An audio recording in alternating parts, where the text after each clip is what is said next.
Bismillahirrahmanirrahim. Assalamualaikum warahmatullahi wabarakatuh. Di sini saya Satria Farhandito Alfian dengan NIM 202121027 dan Fuguh Yuda Kustiawan dengan NIM 202121017 akan menjelaskan sedikit tafsir sejarah Nabi Lut alaihissalam, yaitu yang pertama Al-Ankabut ayat 28 yang berbunyi Bismillahirrahmanirrahim. Walutan idh qala liqaumihi innakum latatunal fahishata ma sabaqakum biha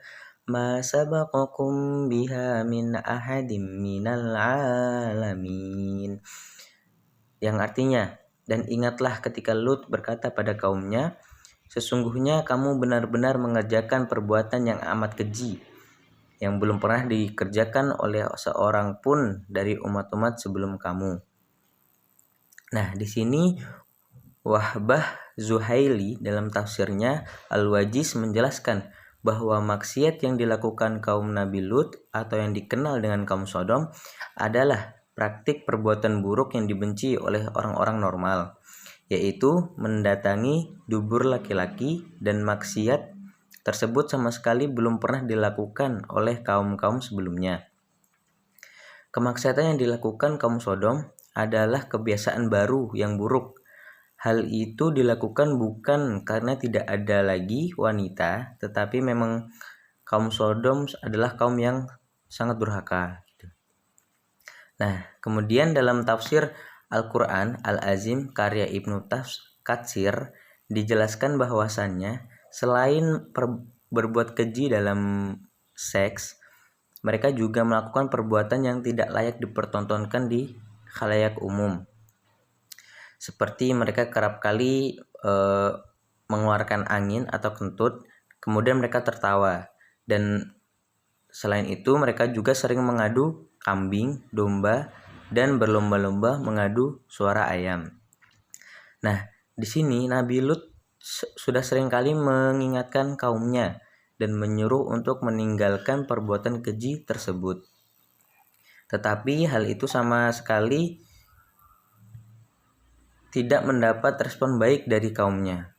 Bahkan banyak dari kaumnya itu membantah anjuran dari Nabi Lut, dan lebih parahnya, mereka tidak segan-segan mengusir Nabi Lut beserta para pengikutnya untuk pergi dari kotanya. Nah, mungkin ayat pertama itu yang bisa saya jelaskan. Selanjutnya akan dijelaskan oleh rekan saya, Fuguh Yuda Kusniawan.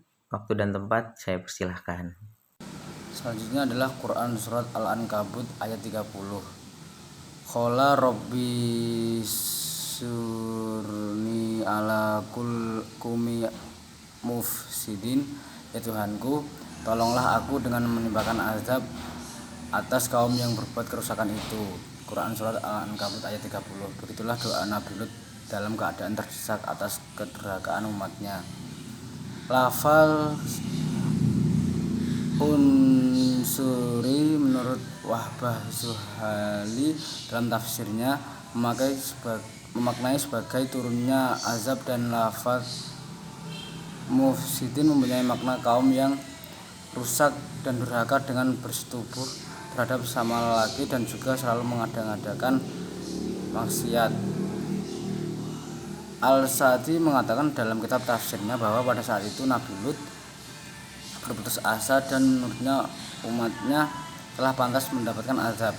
Maka dari itu Nabi Lut sampai berdoa memohon pertolongan Allah agar umatnya diberikan azab yang setimpal dengan apa yang umatnya berbuat. Setelah itu para malaikat menyuruh Nabi Lut beserta keluarganya selain istri untuk segera pergi meninggalkan kota Sodom, karena ada riwayat yang menyebutkan bahwa istri Nabi Lut termasuk orang yang tertinggal.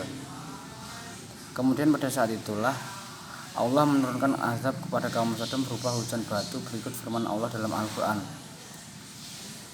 Wa mutna alaihim mutara usa'amaru mundirin, dan kami hujani mereka dengan hujan batu, maka sangat jelek hujan yang menimpa orang-orang yang telah diberi peringatan itu. Quran surat Asy-Syura ayat 173. Setelah Allah membinasakan kaum Nabi Lut dan menyelamatkan Lut dan pengikutnya, Allah membinasakan tempat tinggal mereka dengan menjadikannya laut mati yang airnya busuk yang terletak di Baitul Maqdis bersebelahan dengan negeri Al-Kar dan Asyawik. Tempat tersebut dijadikan Allah sebagai jalan yang biasa dilalui siang dan malam hari oleh musafir, supaya orang-orang dapat mengambil pelajaran dari kisah tersebut.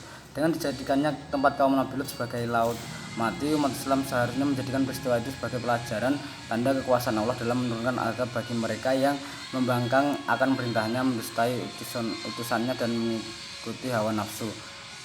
Mungkin itu sedikit yang bisa kami jelaskan tentang tafsir sejarah Nabi Lut. Apabila ada salah kata, kurang lebihnya mohon maaf. Wabillahi taufiq wal hidayah. Wassalamualaikum warahmatullahi wabarakatuh.